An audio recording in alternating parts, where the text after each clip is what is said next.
It was terrible. Pleasant. Yeah. I know. Let me get that on the record. Let me get on the record. It was terrible. Do not recommend. And you took Tom's cat's pee and put it on your face. Bear in mind, it wasn't just my face. It was my face, it was my neck in the front and the back. It was my back as well, top of my back. These were still people. Yeah. People getting butchered. Could you imagine? Me to keep quiet. And we waited until, the sound had passed us. Now people with so the mob is the most scariest thing. It's not the individual person. Yeah. Is that okay? Yeah, as long as you can hear yourself, because I can push your headphones up more. I can hear myself. Fine, cool. Sip. Tactical sip of coffee. Tactical sip. Yeah, cheers. Oh my god, cheers team. Cheers guys. To growing things on your face. Sorry, I was just thinking about a beard. To not growing stuff on your face. Oh yeah. See, my claw arm to get my you both. You need like a little table next to you. Yeah. No, when we get our wee couch and shit. Now, once we get once we have enough to reinvest into the company, we're gonna basically next season we're gonna have other furniture here. I imagine. But it's we'll only need to upgrade. Do you know what I mean? Which is cool. Yeah. Because you can only go up from here. Yeah. Like that. Yeah, that's fine. I mean, it's not gonna stop it completely. It just stops it a wee bit.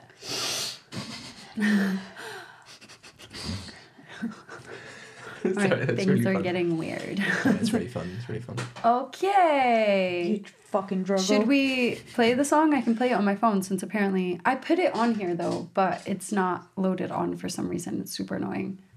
Shall we play it? Dum dum dum dum dum. Sure. Dum dum. Or we can just go. Hello. Hello. And welcome back to No One's Looking podcast. The podcast where you can say whatever. Let's state this again because I fucked this up. I was like, what the fuck is going on?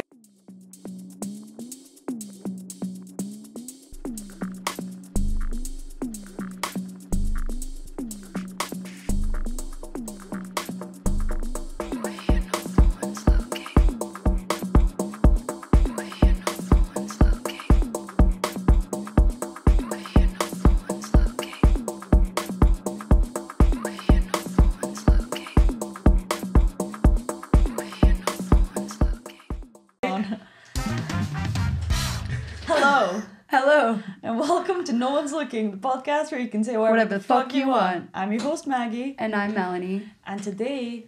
Drum roll. I'm pretty sure it's a drum roll. Today, Selby's back with us. I'm back. Yeah, Selby was with us a few episodes ago, and now he's back. For anyone who's new here, this is my partner in crime. Mm-hmm. How else shall I describe you? I am the Bonnie to her Clyde. Yeah. So swap that over. And today we're gonna chit chat about Selby's background and also about his skin journey with acne, because he went through a shit show with acne. So Melanie's not really heard much about it, so she's gonna give you a raw reaction, and I'm gonna try and lead the conversation. Nice. By some of the things that I feel like I've learned about Selby over the last 5 years of my life. So you got all that. They've actually only been dating for 2. Maggie stalked him for 3. Yeah. Yeah, it was quite awkward. No, we've actually only been together for a week, and I finally said yes. 5. I finally said yes. After years of abuse. Chasing it. Someone will take this seriously. They probably will. No. We've actually been together for 5 years. I love it. lovingly together for 5 years. I'm here against my will. Please help. Let's kick this off. Yeah. So, Selby, where are you from, and where did you grow up? Give us your background. So I'll give you the short story and then you can ask questions about it. So I was born in a place called Zimbabwe, which most people will probably not know of because it's, in this part of the world where most people don't go. Where is Zimbabwe? So Zimbabwe is situated in southern Africa. So most people will know South Africa as a country, Yeah. but Southern Africa includes like 11 different nations. So I did not. I actually didn't know that. yeah, that's why I'm saying it. How do you say it? Like Southern Africa. Southern, so like Yeah. Like Southern. But I like the way you said that. Yeah. Southern. Southern, yeah. Southern. Yeah. Okay. So yes, so I was born in Zimbabwe and then moved to Zambia, which is right next door, also in Southern Africa. And yeah, I did most of my schooling there and then came across to the UK to do my engineering degree and never left. Just absolutely loved it. Mechanical engineering. Yes, I studied mechanical engineering and then did the crazy thing, to my parents' dismay, of starting my own business, which I look back on as one of the best decisions of my life, but probably at the time was very stressful for everybody involved, including myself. Yeah. So, Yeah, but you learned a lot and you're here because of it. True. And I made my choices. You would have been here anyway without it. But Maggie wouldn't have given you a choice. You got to take this. Get out there and work. You work, okay? But okay, let's bring it back to when you were in Zimbabwe. So actually, if you've seen the episode with Antoinette, she's also from Zimbabwe, and she very, very briefly touched on something quite big that happened in Zimbabwe, but I'm gonna let you talk about it because I think you were there. Yeah. So you're the most qualified to tell your story about it. Yeah. Sure. So I'll try and give the most politically correct, open, and different view than you would get from certain people, because I think when a country like Zimbabwe goes through what it did, which was a big shift in the way the country was run. Obviously, I was born in the 90s. I was born in 95. Nice. So I kind of was born into a nation that had just gone through, quite a big change over the course of the last 30 years. So it had gone through a civil war, and obviously the British had left, or the British rule, let's say, government. Okay. So there's a British government before, and then there was an interim government, which was run by the sort of local population in Zimbabwe, but it was still predominantly white, or still predominantly Western or European. And then there was this transition to a local or a government run by the Zimbabwean people who weren't of a European descent. So it was this big change that happened, right? When did that happen? Oh, I think it would have happened before I was born. So 20 years before I was born, I would say that maybe in the early 70s that kind of transition happened, I think. I probably should know the date, but I don't. No, that's okay. I'm just curious, yeah. Yeah, so it kind of happened then. And bear in mind, obviously I was born into that world, so the world was kind of one way to me. And then towards the end of the 90s, there was a bit of trouble because, one ruling party was trying to stay in government, as you would if you look at any country in the world. And I love following geopolitics just because of that, because I used to think that it was only us, poor us, poor Zimbabwe. Yeah. But it was everywhere. Everywhere in the world's going through this. There's a political leader that wants to stay in power, and they'll do whatever they can to stay in power. Yeah.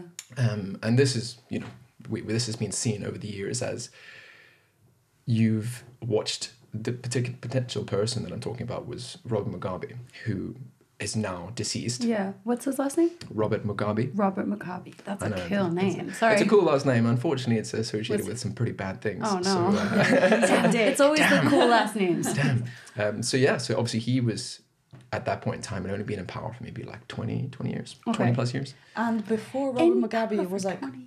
Yeah. But that's a dictator. So it's pretty much. Yeah, that's what I mean. I was like, that's not okay. Yeah, he's a democratic dictator. So even though technically he wasn't a dictator in the traditional sense, he was, because he retained power through other means, which it was very hard for the local people, anybody who lives in Zimbabwe, to have kind of fought against it, because it was a democratic dictatorship, as in he always won the elections very weirdly. Shady, yeah. How did you win 95% of the vote with people who are not alive? Who are rioting. Yeah, it's how did you get votes from people who are dead? Yeah. That's very weird. Anyway, so that's kind of what happened. There was this big shift of political instability, and at that point in time... Was Zimbabwe thriving before that? I mean, some people would say that it was the bread basket of Africa. Yeah, because I heard like it was quite good for growing roses and like flowers, and it was. I think it's like situated in a sweet spot in Africa where you can grow crops like really easily. It's perfect climate. That's so cool. So they were able to make like as a country, they were making quite a lot of money before this happened, right? Indeed. Before the guy came in power, or well, even during his first stints in power. So I think that the challenge is a lot of people have. So bear in mind, I was only 7 years old when the actual turmoil happened. And, there was instability, and I had to move. So my entire family had to move from Zimbabwe to Zambia, because obviously we were part of an ethnic group that was looked upon in a certain light. And we would kind of use as scapegoats for the government. Okay, what do you mean? Can you be a bit more specific? So let me put it this way. When the government was wanting to continue staying in power after this 20-year stint, it was just over 20 years that they've been in power for, they had nothing left to give, because there was nothing more. As in, the country wasn't doing better, it was kind of starting to get worse. Yeah. So there were a lot of promises made, and one of the promises was that they would return the land. We would nationalize the country, basically. They would return the land that had been, let's say, taken by the colonialists hundreds of years ago, that were owned by families who had been farming that land for a while, who are from a European descent. Yeah. And their whole kind of sale, which in a way could have been really good. They could have bought the land from these people and returned it to the people the who native were population. native, But they didn't do that. They did the opposite of that. They used it to generate anger from the population. No. And that anger allowed them to gain followers behind their behind the sort of their push, their let's say diplomatic agenda kind of thing, yeah, even though it wasn't really, I would say that. And they use that anger, and they use that fuel of the anger towards previous heinous crimes that were done by previous governments and maybe even the colonialists themselves. Yeah. And they use that anger, that fuel, to push people to take rather than to do it democratically. Like inciting like a civil war. Farms. Like but again, it's like a race war in a sense. It was a race war in a way. That's so intense.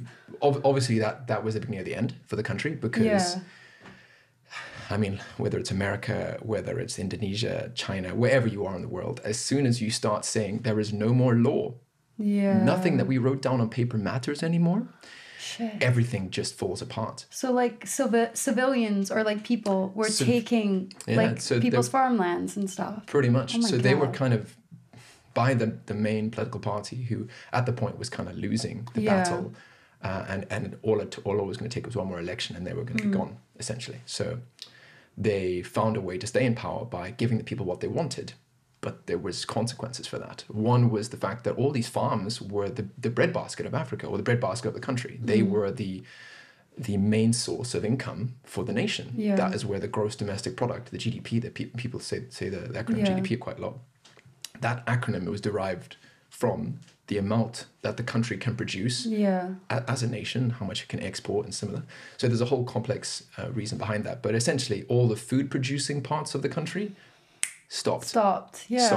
So where does the food come from? Because you can't just like change over farmlands like, oh, there you go. Yeah. Like especially if you haven't been doing it for years, like or something. Like if you have no knowledge of how to run a fucking farm. Exactly. No, so it's a 20-minute solution. Yeah. It's literally like, okay, it's kind of like ripping the toy out of another child's hand. But then you don't know what the fuck to do. So intense. Do you know what I mean? It's like, but what are you going to do with that? You don't know how to use that fucking toy. So did that happen? So your family were farmers? So my family were farmers, yeah. Fucking so hell. my dad had a successful farm. He was, I think, the chairman of the Commercial Farmers Union. Damn. So he basically had done... My father's Scottish, by the way. So, that's one of the reasons I'm in Scotland.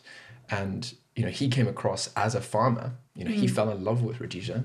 His sister got married in Rhodesia, which became Zimbabwe. Yeah, I was going to say, Rhodesia is the old name for Zimbabwe. Name, Oh, wow. Yeah. So, all these things. I know, so many new things. Anyway, so he fell in love with the country, and he actually writes a blog about his life. It's called Not Now, Just Now. Oh, cool. Which is actually a saying in Zimbabwe. It's actually quite nice that he's kind of full circle. Brought a full circle around, because it's never now. Yeah. It's always just now, or it's not now, I'll do it just now. Which kind of means anywhere from in the next like 5 minutes to the next 5 days. Yeah. Like you just don't know when it's going to happen, right? So anyway, he writes a blog about his experiences and moving from Scotland to Zimbabwe and, you know, the country kind of like coming out of its civil war and all the crazy things that happened. And it was kind of at its peak. And then this crazy, you know, political situation happened. Anyway, the long story short of that is that people got their farms and livelihoods taken away from them. There was a lot of terrible things that happened, things that I probably even wouldn't want to say on this podcast because I didn't go through them. I was too young. Yeah. And there are other people probably better suited to tell you what happened. You know, some disgusting things. Some like disgusting I mean, things. No, I can imagine if you're allowed to do whatever you want to people on their property, on their land. I can imagine people's rights, one, being violated by having something taken away from you, not in the sense of just their property, but maybe something physical as well. Like, it's like, how easy would it be if one farmer said, no, get the hell off my property, for them to just get shot? Or something in that sense. Like, oh God, that's so scary. There wasn't really shootings per se, it was more beheadings and things like that. God. So, Jesus Christ. That's insane. That's not for me to talk about because I was too young, so I don't have memories of that per se. But some of the memories that were quite hard were things like... tell it from your side, like what happened to your family. It's very hard to tell it from my side because all I have is stories from other people. But I can tell you what I remember and then I can tell you what other people tell me. So what I remember were things like being told by my mum that we have to leave our house, and it was over the cover of darkness, packed as much stuff as we could. I'm not sure if it was cover darkness, but I remember it being dark the one time. Yeah. And just packing whatever we could put into a car. That's all we could take with us. I think my mom or my granddad managed to get somebody to send a small truck out to get more of our stuff. Yeah. And thankfully, my mom had bought a house in the town. My mom was a single mom at the time, so hands down, lots of respect for my mom and what she went through, even before she got married to my dad. So we left at the cover of darkness. There was one point where I think my mom told me the story where we were in the car driving down the road and my mom could hear like chanting, basically like a mob. Yeah. Because it's not the individual people that are the problem. It's when you get lots of people together that are very angry about something, and maybe that thing is not even you. They're not angry at you. They're angry at the situation. They're angry at the world. And they get together and they have this kind of mob mentality. So the mob is the most scariest thing. It's not the individual person. Yeah. Fuck, that's so And scary. she heard this. She knew what was going on. So we were in the car. She pulled off the road. She drove straight in to the bush, into the trees and the savannah, basically. Just a kind of like brush, like deep brush. And she just drove and drove and drove, turned the lights off, told me to keep quiet. And we waited until, the sound had passed us. Now people with with I think it's not conventional to say pitchforks. Pitchforks. People were carrying weapons that they had probably found. wouldn't be far from that though. Kind of Probably pitchforks. Who knows? Yeah. But it was that and torches, basically torches with a light at the end. That's so scary. Fire. Like, what a soldier your mom is. Like, absolute soldier. But she grew up during the civil war in Zimbabwe, where she, her and her siblings would carry weapons in the car at young ages. So at the age of like 4 or 5, you're able to shoot a double-barrel shotgun. Yeah. Wow. And they were always seated in the back of the vehicle with their seatbelts on, and never allowed to sit in the front just in case they went over a landmine. So it was always about protecting the kids, so they would sit at the back. Anyway, crazy world. And again, this is so... maybe you need somebody else, not me, to tell you, because I grew up in a very privileged environment in comparison to my one parents. day we'll get her on the podcast. She's got some crazy stories. She does have some crazy stories. Anyway, we flipped a coin, or rather, we flipped a coin. I'm not sure if the coin was the major decision maker, but it was a core part of my childhood, where we flipped a coin to say, do we want to stay in Zimbabwe or do we want to go to Zambia? And flipped a coin, and we did it twice, and at both times it came out as Zambia.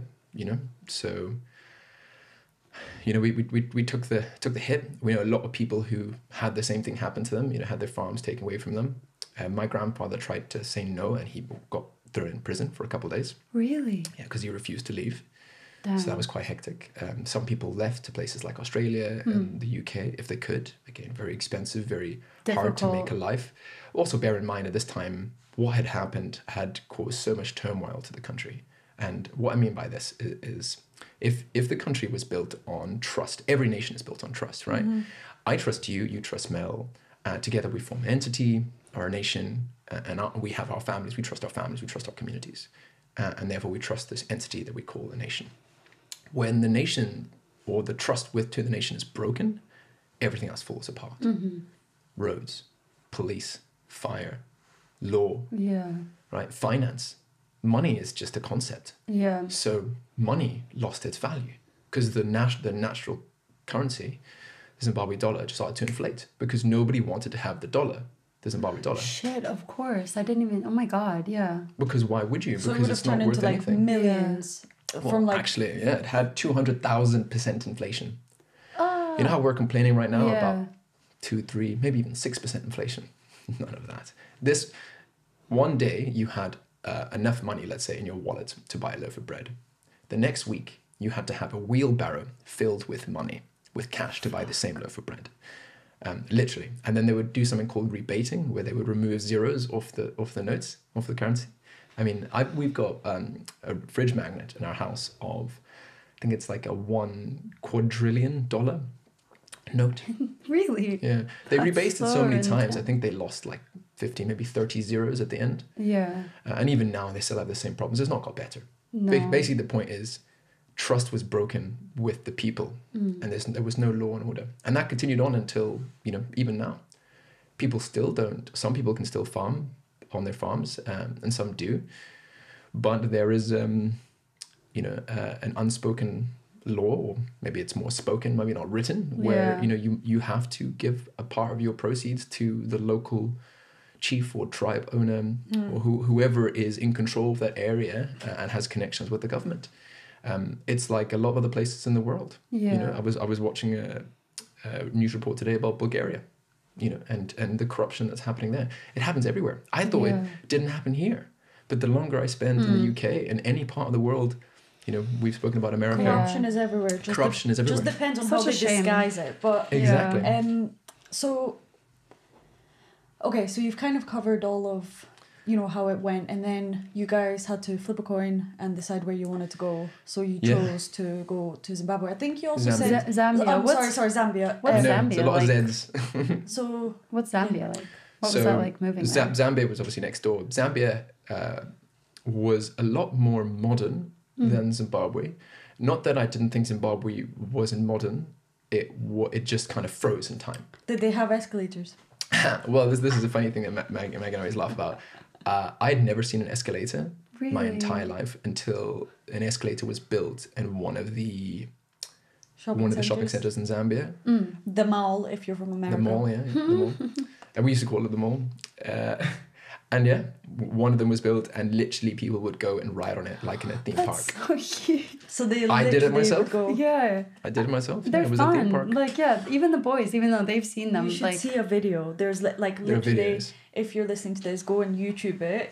Type in shopping center in Zimbabwe. Yeah, people- Manda Hill. Yeah, people literally they go up the escalator, they go right back down and ride it again and again, and there's a Really? queue for people to ride it, and That it's is just so like I know it's like the main attraction. Yeah. I love them telling it as if I was there. There is this one time, this is just like a random story that I remember. It's just like Aldous, my oldest son, he just would be afraid of the most random things. Like he was afraid of the escalator when he was maybe around 5. And I had Atticus with me who was 3 and just wasn't bothered and fazed by anything. And we were at the airport, and in the airport, there's an escalator and then there's stairs right next to the escalator. And so we just get on the escalator la-di-da, no big deal. And I look over and Aldous was like, no, scared to go on. So then he starts crying and racing up the stairs trying to chase us. On the escalator. And because it was just so funny, I shouldn't have laughed, but it was so funny seeing him cry, trying to, as if we were gonna escape into nowhere, float away on the escalator, just crying, running up the stairs, being like, Mom, mom. And I'm like, I can't stop. I know, I can't run off. I can't push everyone else off. Yeah. So. Just you running downwards. Yeah, I know. Just like moving people out of the way, running down the escalator. But like, no. And you both stay in the same place. It's so funny because I tell him the story all the time now that he's older, and he just thinks it's hilarious that he used to be afraid of the escalator. It's so funny. But yeah, that's crazy. It was different worlds. But yeah, that was one of the benefits of being in Zambia. They had many more Escalators. malls. Escalators, yes. But yeah, we moved across. It was pretty hard, I'm not going to lie. Obviously, part of this will be talking about other parts of my childhood and the impact that it had on me like, growing up. But yeah, it was... I want to be careful because a lot of what happened... I think in one way, you could say that what happened to Zimbabwe, what's happened to South Africa and other parts of the world after, the British left and after the support from a colonial nation was bound to happen eventually. There had to be a correction of some sort, the distribution of wealth, let's call it. And that happens here, it happens in America. There's a distribution of wealth between the native population and the population that came over and obviously took over that country. So by all means, that had to happen. Yeah. The way it was delivered was really poor. And it was done with the wrong intentions. Yeah. And I think that's the same thing that happened in Zambia, except Zambia was about 40 years earlier. So Zambia went through independence, which is what you would say Zimbabwe went through some independence. Zambia did that from now, it's maybe 60 plus years ago. So Zambia has been independent a long time. So they'd gone through multiple governments. And some of those governments had been in power for 20 years as well. Yeah. But they, there's lots of corruptions, a lot of challenges. And anyone who has lived in Zambia and has been in that part of the world will recognize that. And only finally now have they elected a president in Zambia. It only happened this year, I think, a president who is standing for, and rather is against corruption, is standing for freedom and trust in the government. And obviously there are a lot of challenges that they have to face.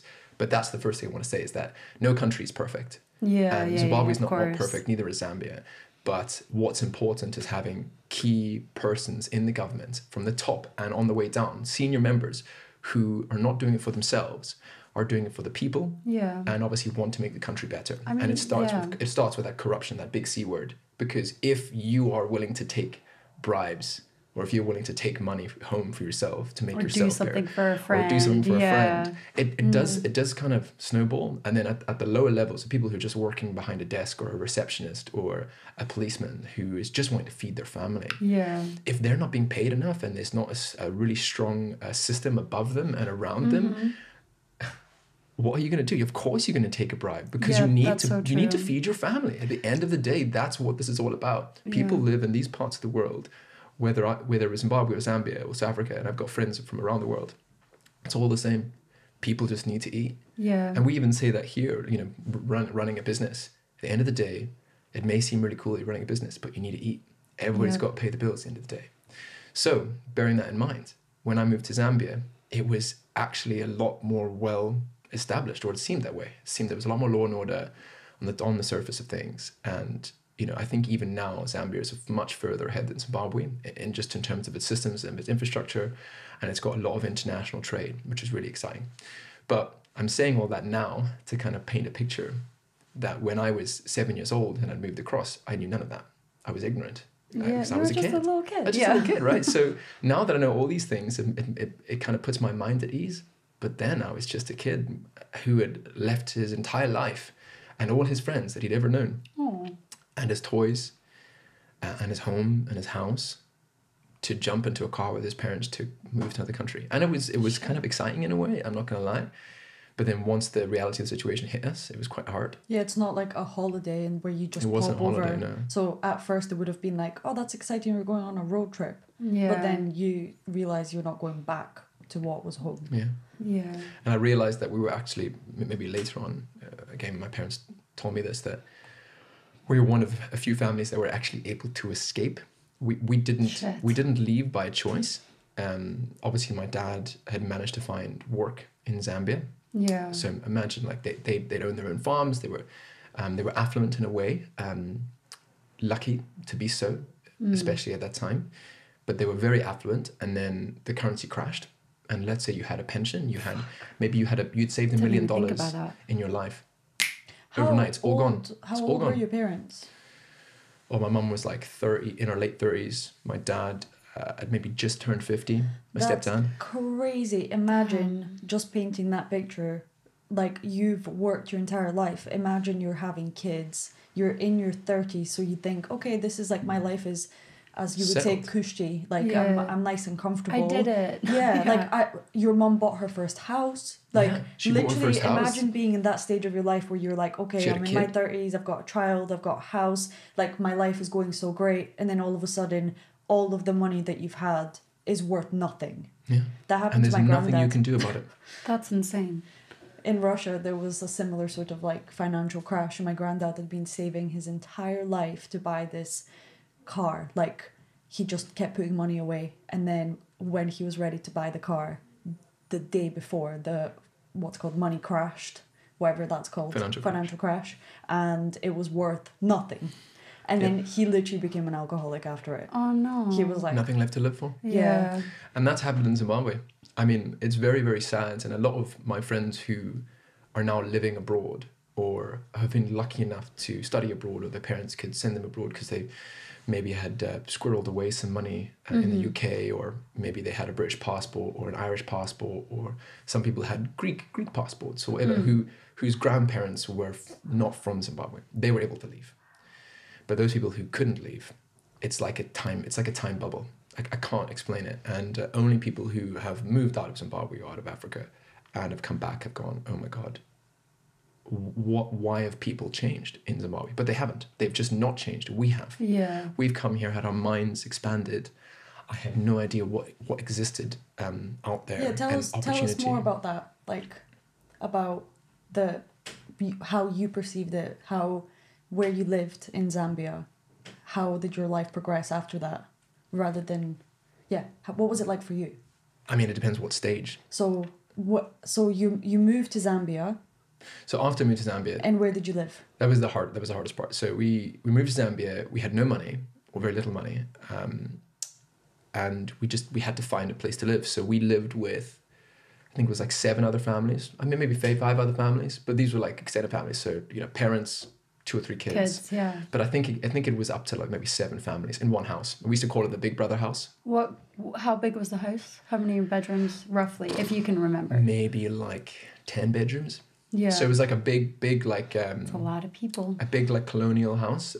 I would call it a colonial house because it would have been built a very long time ago. It was huge, and it had a swimming pool, it had like a squash court, that kind of thing. But bear in mind, there's 7 families here, so it was like 20 people. Yeah. It was 20 people. It's like a boarding school. It's like your party never leaving. Pretty much, and obviously the adults. It was really hard, and again, I'm not the right person to speak about this because I was very young when this happened. But adults would be coming from Zimbabwe who had their farms or their livelihoods taken from them. The stories, even at a young age, hearing stories of people being, hurt through the battle of trying to leave their farms or similar, or being, people not making it out. Yeah, that's what I was thinking. People who are unable to do so. Abuse, physical, sexual. That's literally what I jumped to straight away. And I don't want to talk about that because again, it's not my story. Mm-hmm. But anyway, we lived in this house and it was pretty crazy. It was pretty hectic. I think we lived there maybe about a year or so. Did you get along with other kids? Did you make pals? I did. I had some friends who even now, I think at one point there was one person who was kind of like my brother because I was only 7 and my 2 sisters are much older than me. Mm-hmm. So they'd already left home, thankfully, before this happened in Zimbabwe. And it was pretty hard. So you don't really have your own space. I was sharing a room, which is not that bad, but it was all new to me. So it was a new country, new friends, new school, and I was in boarding school as well. So I think even for the first 2 years, or the first couple of years of at least the first year of my boarding school life in Zambia, I apparently was so scared to go play sport and stuff. I would hide under my bed. Oh, yeah, because obviously it's a big change for kids. Yeah, because even we moved. Me and the kids moved like literally only like an hour away. They're like the only real change was like obviously schools and our house, and like Aldous, who's just my wee sensitive soul, like literally, he went from being very like confident, like, do you know what I mean? And then all of a sudden that first year when we moved, like he was just an anxiety mess. Like he wouldn't, like we went trick-or-treating and he was terrified to go up to the doors and say anything. But eventually he did do it. Luckily, him and Brody have like a good, for some reason, I don't know if this is other moms can relate. Relationship. Yeah, like when he says no to something, if I try to convince him or try to make him feel better, he gets really stubborn and hard-headed. But like Brody has that magic touch where he can say the most magical thing to him to make Aldous like be okay with it. Like, do you know what I mean? So him and Brody just went and like had like a wee chat, and then he went up and then he was like, what was I so scared of? Like, do you know? But that nice. Was like a very small move and small change. So I can't imagine how anxious, and again, he was 7 when we moved. So like how you would have felt, especially, is boarding school for you like where you live there during the week and come home for the weekends? Or so there's different types. Yeah. But yes, I was like a weekend boarder, or like a weekday boarder. So I'd be there during the week and my parents would pick me up. So initially that was kind of okay because my parents lived in town. And you were 7 when you started going? I first started boarding school when I was 5. Oh. I know, it was quite so hectic. Young. But again, bear in mind, when I first started boarding school at 5 in Zimbabwe, again, this is what most people do because it's quite a big country, and most people spread out. A lot of the best schools are boarding schools. Yeah. Because again, you have like this unit, this environment that you live in. And my mum was a single mum, and we lived on a farm. And my boarding school that I went to was like 3 hours away from the farm that we lived on. Yeah. So there was just no way I could be a day scholar, right? So anyway, the same thing happened in Zambia. My parents needed to work. My mum couldn't work initially because she didn't have a work permit, but my dad did. So it was really hectic on her. And also hectic on my dad because, you know, we had nothing. Yeah. We went from having everything to having nothing overnight. Which is crazy because most people have, like, even now, I think, you know, I've got a little bit of savings, you know, I would love to buy a house in the future, that kind of thing.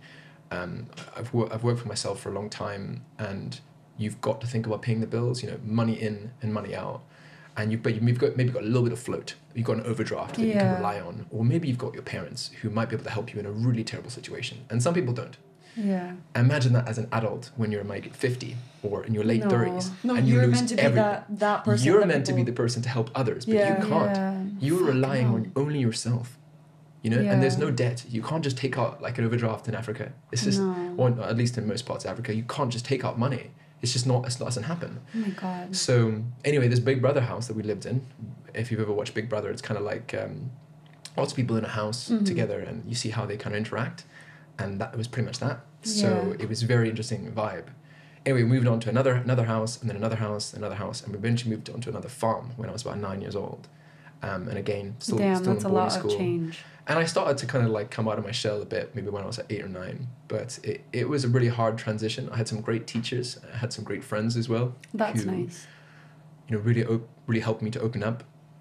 But, you know, as I got older, I think I didn't have the same sort of stability that I wanted. My dad was having to do a lot of jobs that he didn't want to do, and his farming investments and the project he was doing were hard. He didn't have the backing he did. It wasn't the same market conditions that it was in Zimbabwe. People were different. People had come from Zimbabwe to Zambia, and they'd gone through a lot of turmoil and a lot of trouble. A lot of them were psychologically scarred. I remember sitting at the breakfast table outside in a house that we lived in when I was maybe 11. We moved a lot. We moved the first 3-4 years of my life in Zambia. We moved all the time. I didn't know that. Quite a lot. Nice. We moved every 6 months or so, or 12 months. Just trying to find somewhere new. Yeah. And, you know, there's other challenges surrounding that, money and similar. Anyway, we sat down to the table with this guy, and there were a couple of people, but this guy was most memorable. He'd been wearing the same pair of shoes every day for 2 years. I think he'd had to cross the border illegally into Zambia because the security forces in Zimbabwe were chasing him because he was a journalist. He was a Zimbabwean journalist, and he was trying to tell the stories of what was happening to real people. Oh my God. Regardless of their skin color, regardless of their background or their wealth or who their parents were or who their ancestors were. These were still people. Yeah. People getting butchered. Could you imagine? And this journalist was obviously trying to tell that story. I remember, I think my parents gave him a pair of shoes, and we gave him a place to stay for a couple of days, and food and stuff. And yeah, thinking about it now, it sounds like it didn't happen. Yeah. The life that we live now, the life that I live now, the comfort my parents have after working 15, 20 years, that they had already worked in their life to save up to something, they had to do that again. Yeah. And, you know, I think that's kind of what made them the way they are now. They're very, very careful with money, very careful with everything. Yep. I am too. They're I'm very not logical. materialistic at all. This is like, I've known you for like almost 5 years. And again, like I've heard this story like kind of briefly, but like fuck, like this really makes me like understand so much about you and the way, like, do you know what I mean? Like so much, it gives me like a lot more insight on like your family dynamics and all these different things, like why like birthdays whenever a big thing kind of like, do you know what I mean? Like all these different like, yeah, that's Selby's insane. very much like, I think that, well, you and your family are not very materialistic at all. Yeah. So it's really, for them, it's all about the experience. Yeah. So they always And make family. sure it's all about being together. So that's why I really enjoy spending time with your family, because it's all about what can we do to spend time together That's so nice, to make though. memories together, and it's never about the items, it's never about what you're wearing, what you look like. It's because, you know, like in my family, it's always been about how good looking are you, what do you look like, what's the latest thing that you're wearing. It's always about material stuff, and the discussion is always around material stuff. Whereas with your family, it's very much about like lovingly being together and creating memories. That's and so cool. That's why I feel like your way of showing love is like your love language is quality time. Yeah. It honestly doesn't matter. I mean, it when you have no money, it matters. Don't get me wrong. If you are poor, or if you are living from paycheck to paycheck, if your income and your expenses do not meet, as in they don't balance out, or you don't make more money than you spend, the stress in your head, and my parents went through it. I went through it as part of it as well, with them. No, because you my feel dad it. was depressed Yeah. for a bit, where all his projects and all his his chances for work were kind of like exploding or imploding rather. My mum couldn't work. I remember him like being depressed, and lying on my parents' beds and just not knowing what to do with himself. Yeah. And I would be the exact same. I don't blame him at all. No, you can't. But they picked themselves up, and I think it was something my mum said, or said, like we've got a family, we've got kids, not just me, but also my sisters, who I'm sure needed some support and wanted to see the best happen for us. So they picked themselves up and they worked hard. I think that was their lowest point. I remember sitting in the garden. I think I've told you this before, and this is probably one of my most like core memories, where we're sitting in our house. It must have been like 11, maybe 10, 11. Sitting in our house in Roma, which is a part of Lusaka, which is the capital city in Zambia. And sitting on the grass. It was a lovely day. We had like a wee picnic, which was quite cute. And my mum said to me, obviously they probably talked about this beforehand, and they said, listen, we've got some big choices to make. We've got no money. And again, bear in mind, I'm like, maybe I'm 10 years old. I think I'm around that age. I wasn't quite a teenager yet. I definitely wasn't. I was still quite like young. And she's like, we've got no money. We've paid your school fees, because you have to pay for school fees in Africa. Everything's private, because there is no state funding for anything. The country can hardly feed itself, let alone, pay for services like that. So everything was paid. So I paid my school fees, which means I had food to eat. That we had enough food and enough money to feed ourselves for the next couple of months. And we paid our rent. That was it. That's all we had. Extra. No money left. Nothing in the bank, right? Like no money. And my mum was my mum's a bookkeeper. Or she trained herself to be an accountant, but she had bookkeeper by trade. And she ran my grandfather's farm for him, because he wasn't very good in finances. So she was very good with money, but we had none. So she said, listen, we have three options. One is either we stay here and we try and make it work, and in 3 months' time we bring in some money.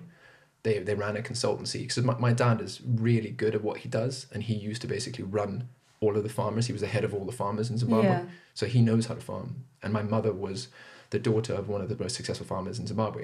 Arguably, it's very hard to determine who's successful and who's not. Yeah. But he was a very good farmer. Maybe not a very good businessman, but a good farmer. So like I'm trying to paint the picture here that they knew what they were doing, but it was just very hard because they lost everything. Yeah, because they were starting from nothing. So we had to stay and try and make it work in 3 months, try and make some money. And bear in mind, Africa is very expensive. Like my school fees were very expensive. Yeah. Like it wasn't just like, just get a job. And there's no kind of like jobs for that kind of lifestyle that aren't at a certain level. So you can't just work in a coffee shop. You can't do that. And my mum couldn't work. She didn't have a work permit. So only my dad could work. Or we go back to Zimbabwe, where my mum still had her house in the town. No work in Zimbabwe. My dad at that time, I think things had cooled off, so he probably wouldn't have got arrested. But if he had gone back within the year of two of us leaving Zimbabwe, he would have been in jail. Yeah. Because he and the other farmers were like, you can't do this. Not only are you going to hurt our livelihoods as individuals, you're going to kill the nation. Yeah. Because the nation relies on farmers, not just for jobs. Imagine if you're a big farm and you employ 1,000 people. Imagine if there's 1,000 farms. That's 1 million people's jobs. You just destroyed 1 million people's jobs overnight. You didn't transfer the management. You didn't say, we've put a new owner in place. You crippled the entire organization. Yeah. You crippled all the organizations. So what was left? Just for your own political gain, like Indeed. Literally. But it was very selfish, right? Yeah. Maybe they had good intentions once upon a time, maybe 30, 40 years ago. But the way it was done was just terrible. Yeah. And I don't think everybody could agree. You just like traumatize an entire nation. You pretty much Literally, did. And we got out. We were lucky. We were the lucky ones. I had a person I once was dating. She was really nice to me, really good friend at the time. And when I told her our story of the, being from Zimbabwe, being farmers, blah, blah. And, I was here in the UK and I'd met her here. She cried. Yeah. She's like, you one of the success stories. Yeah, it may not seem like it was a success. You see stuff like this, like now that we have like so much social media and like so many cameras and all this stuff being posted, like you see these things happening now to other countries where bombings are happening and people who had like this beautiful home, beautiful life, and then all of a sudden they become like they have to flee from their own country because it's attacking itself and its own people, and it's like literally that's what happened. Like you had to like flee your own country because it's like your own country was attacking you, like which is super. But obviously I'm glad you're here and I'm glad that that your family are now safe and well. But yeah, continue. You were sitting on the grass. Just basically sitting on the grass, having this big thing. It was big for me, but again, bear in mind, I've been dealing with this since I was 7, so my mind was ready. I knew this was coming. Everyone knew this was coming. And the other option was to come to the UK because we were lucky to have British passports. Well, my dad had a British passport that he'd given up because he'd fallen in love with Zimbabwe. He didn't want to be British anymore. And we had to get his passport back. I had been given a passport by birth because my mother had been nationalised. And obviously my family were all British. Like my family have always been British. For generations until they fell in love with Africa. I think there's a certain beauty in Africa, especially Southern Africa. I mean, you can take the person out of Africa, but you can't take Africa out of the person. It's just it feels like home. It's always home to me. That's what Antoinette said as well. She was like, there's just something special. But I've never been, so like I've never no been idea. to Africa. That's so cool. Everything is beautiful. It's so raw. Yeah. And so we sat down there with these 3 options and we all weighed it out. We did pros and cons. It was very, very professional, very logical. And we kind of looked at it and I said, for me, I'd made friends in Zambia. Yeah. I had loads of friends. I really enjoyed my school. I enjoyed where we lived at the time. Or it was better than where we'd lived the past 4 years. And I was happy. I was like, I don't want to move again. Yeah. I don't want to move back to Zimbabwe because I don't see there being a life there for us. There were some friends there, which was nice. That was the benefit of going back there. We had a house, which I loved our house. I grew up there. But, we all decided there and then that we would give it our best shot. Anyway, I'm painting this picture so that you can understand what it was like sitting there on the grass with these people who had made it in their lives. Yeah. And we decided to stay. And thankfully, within those 3 months that we had left, they made a sale for their consultancy, and that allowed them to. It was a big sale, I think, and then that allowed them to get the next sale, and then the rest is history. We stayed. Yeah.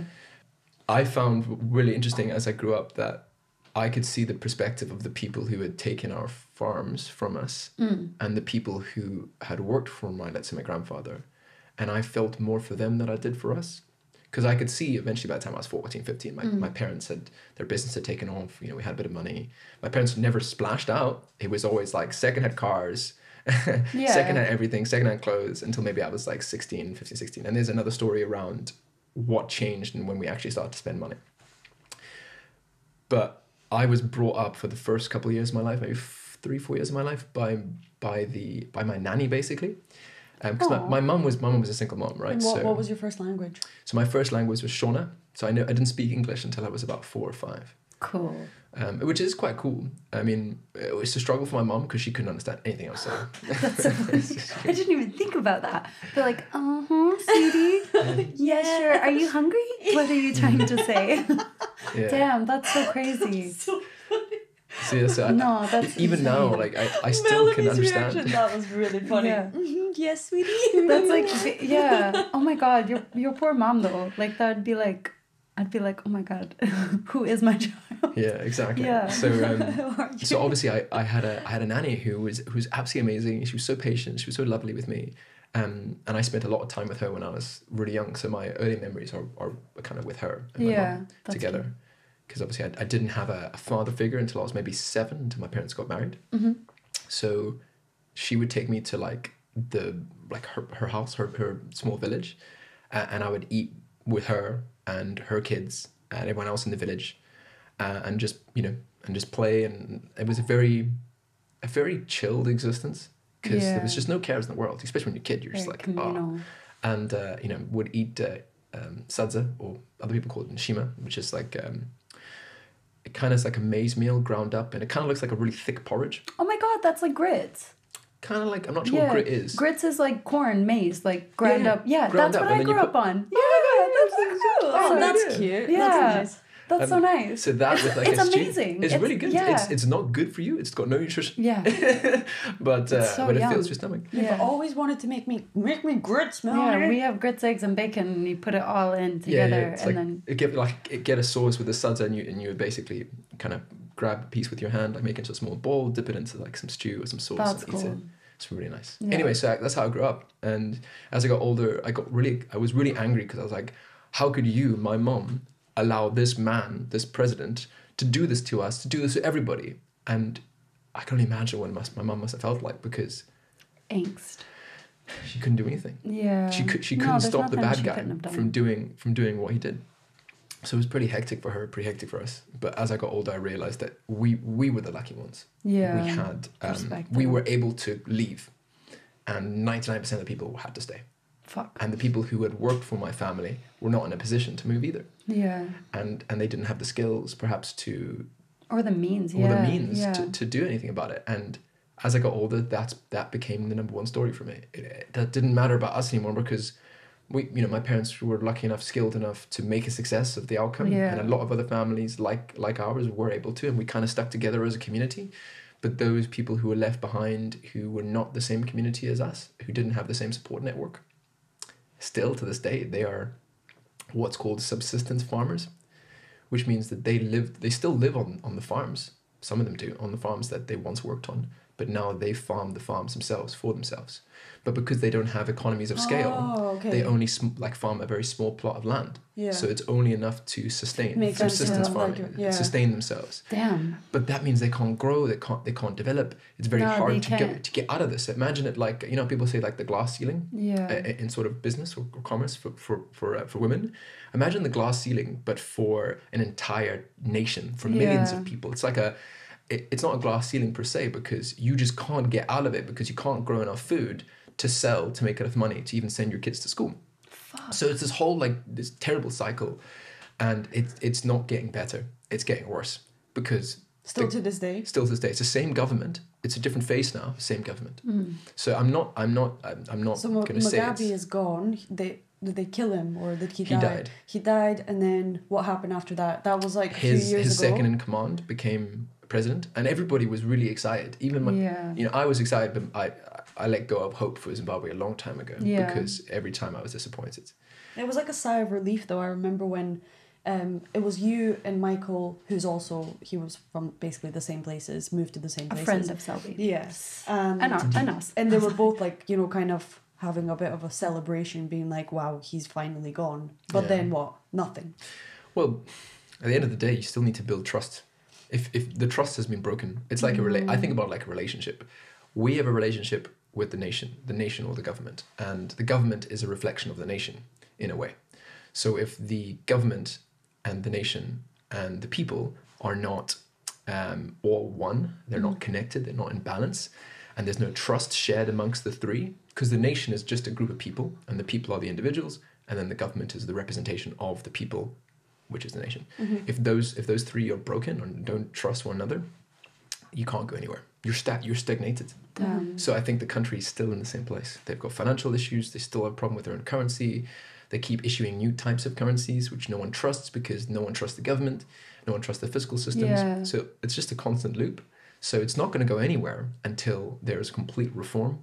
And the reform takes a lot of time. A lot of time. And there's a lot of money. Lifetime. It takes a generation. Yeah. And the problem is they're not educating the next generation sufficiently. Yeah. So that's going to get Because they're harder trying to and harder. hide it. Because Like, they're trying to hide it. Of course they are. The best like, way to control the people is through poor education. Yeah. If you can use propaganda, Yeah. like, the Nazis are a good example. There are tons of dictatorships and movements in the past that have used a specific type of information to move the needle of public opinion towards a certain direction. Yeah, so it's not towards the government, it's towards a group of people, Yeah. so that It's it's easier like to a blame. scapegoat, like you Yeah. said earlier. But they use the white farmers as a That's scapegoat. insane. That's crazy. That's just a crazy experience. And that formed my first couple of years of my life. And then the rest after that was actually a lot nicer. It was just conventional kind of teenage life and, Nice.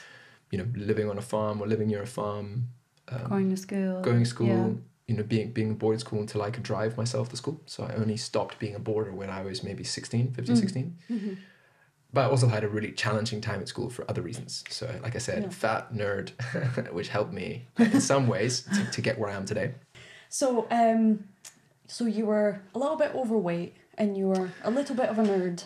And still a nerd, so not a little bit, a lot. Aren't we all? Let's not Except for sugarcoat it. Maggie. there's one part that obviously we still haven't touched on, and that's your skin and how it was Yes. affected. So obviously you went through a bit of a shit show with acne. I did. Yeah, It was so not fun. Let's kind of like bring it back to when did you actually, like, when was like the first time you experienced acne, and then go from there. Ooh. How old were you? Okay, so the first time I experienced acne was maybe I was like 14. I remember it. I remember it started to get uncomfortable when I was on a trip to France. So, this was a crazy opportunity that I got because I loved speaking French. I didn't particularly like writing in it because I'm not very good at grammar and other languages. But I loved speaking French. So I got this opportunity to go to France with my school. And when we were in France, obviously the temperature was different, environment was different. And I started to feel, bumps on my skin and spots. People would call them spots or,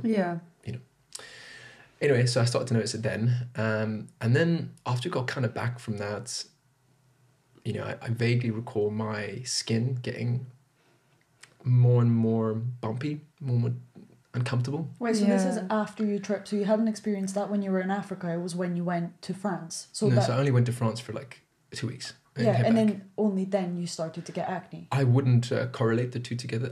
You can correlate the two You together just if you want to. noticed it I just then, noticed yeah. it then. But That that's is because prime I was age. only 14. Yeah. And Yeah, this is the only time, this is the big event in my life That- when I was okay, outside of my pinpointing it. environment. So if you were to say when would it start, it would start then. So it could have started 6 months before that, but I just don't have any core memories around that.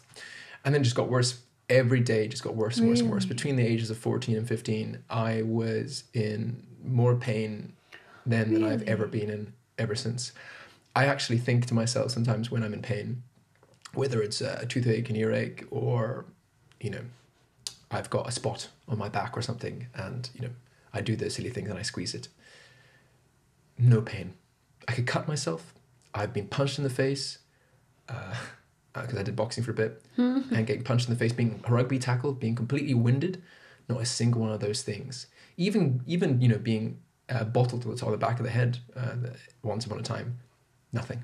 Not a single one of those things even came close to the pain that I felt when having acne. Oh. Really? Not a single thing. Even having my 4 wisdom teeth taken out. Fuck. And a triple shot of anesthetic. Again, another story of the time. Yeah. Which made me feel like I'd been hit by a bus. Still wasn't as painful. Yeah. Right? Okay, so can you talk us through it? Well, I don't know where to start. Acne, people don't know what it is.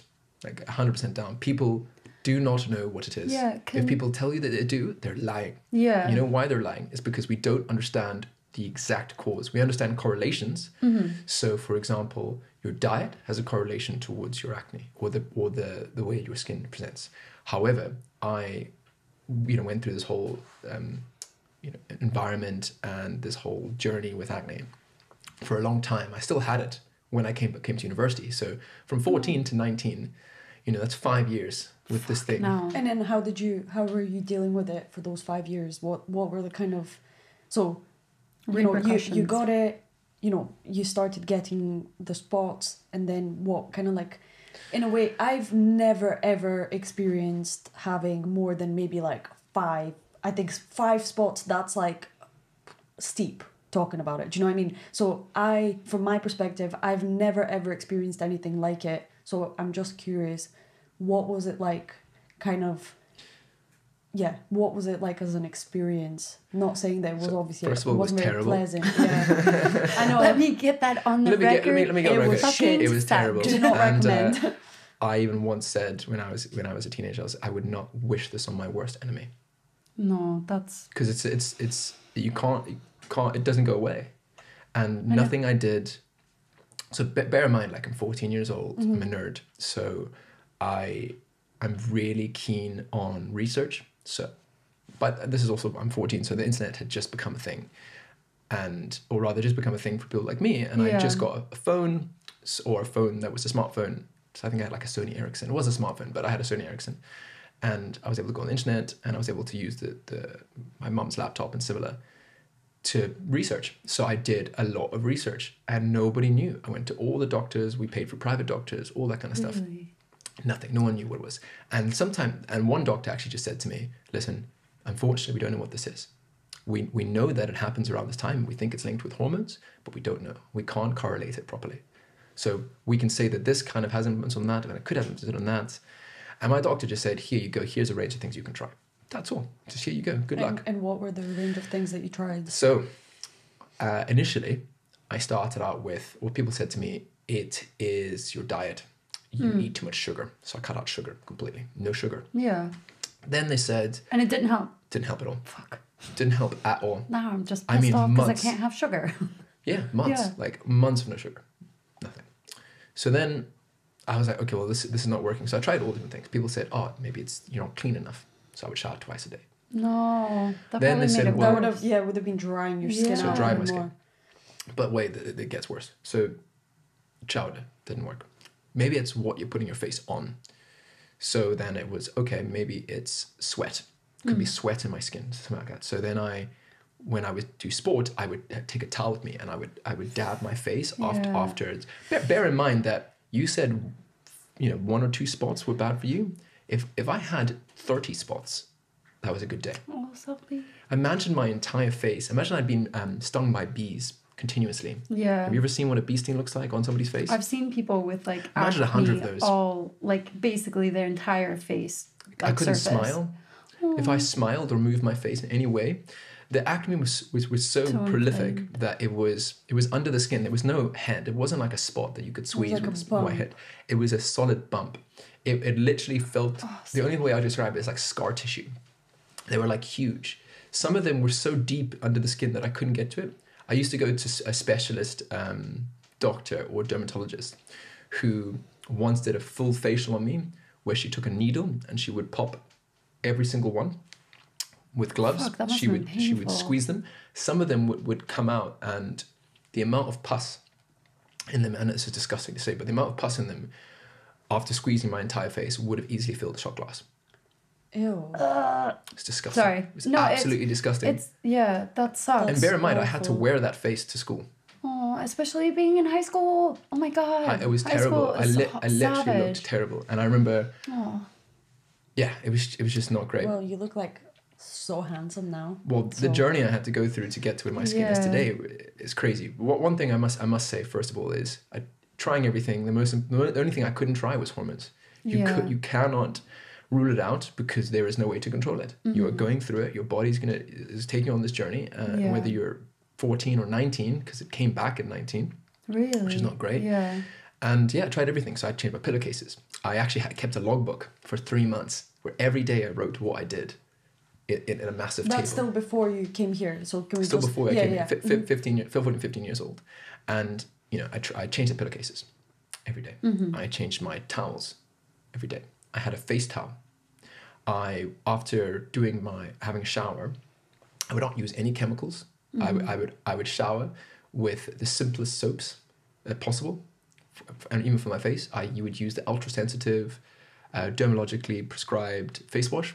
And then what I would do is I would do the face wash first. I would pat my face dry with a cotton kind of pad. Then I would do a full kind of makeup removing thing where I would take cleanser and I would cleanse every part of my skin.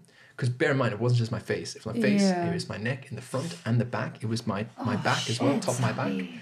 And it was terrible. So, just the pain of that. And then what I would do, because these were so sore that I couldn't smile and stuff, the only way I could get rid of them was to try and get some of the pus out. Because the pus, some people would say, just leave it. Leave it, yeah. But that doesn't help me. That just keeps it there for months. Yeah. Some of them for months.